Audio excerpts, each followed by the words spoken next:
You make 6 birdies in a row. Do you forget how hot it is? No, not at all. No, it's very hot today. I guess this is the longest run of birdies that you've had. I saw that somewhere, but I find it hard to believe. But what do you attribute that to, especially on a new course in the layout? Yeah, I just after 9, I just told myself to start only thinking about my shot and not worrying about if the ball's going to be perfect or not. And we executed some shots, made some putts. Look, the game's good enough to come out here and win. I just got to get out of my own head, and I've talked a lot about that. It's hard because you try and perfect this game, and it is what it is. Sometimes it doesn't go your way, but you make doable scores, and today it just got in a nice rhythm kind of around that turn. Was this one of those runs you've talked about seeking? Yeah, I wish it started on hole 1, but it's going to be a good reminder kind of going into the next 3 days that, I just got to see my shot and execute. I was just thinking a little bit too much, and not that I'm trying to do too much, but just there's this nice flow and rhythm, in your routine sometimes when you're playing well, and it's how do you find that? And sometimes it's just barely off, but it causes some bad shots. Was any of that from knowing the greens were that firm and you were trying to be perfect? Or?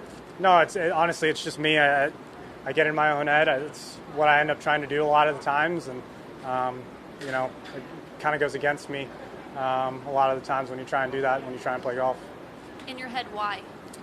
Just because I want to see the perfect shot. I want to see this kind of high peely cut that I've always hit, and you work so hard on the range and the weeks before to hit this shot, and sometimes it doesn't produce that. But it doesn't mean that's you have to play golf like that. And at the end of the day, it's like I'm trying to hit it 150 yards. I just want to land 150 yards and let it figure out from there. So, it's knowing what to accept and what not to accept out there. You don't seem like you're thrilled, though. Is that okay? Oh, I am. It's the first day. Yeah. I got 3 more days. You played well here. The course fundamentally different than it was in the past because of redesign, or as you pointed out, make a lot of birdies different. Yeah. You hit some different shots. The looks into the greens, the approach shots are very different. Before, the greens were pretty standard. They were just kind of circular, all back to front, not a lot of slope.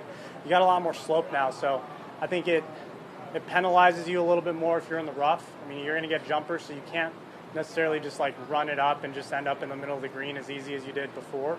But with those slopes and with wedges in your hand, you're able to kind of knock it a little closer to some holes because of those slopes and use the slopes. So there's a balance. You hit it well, just like any other course. You're going to give yourself opportunities, but definitely played a little bit shorter than I thought it was.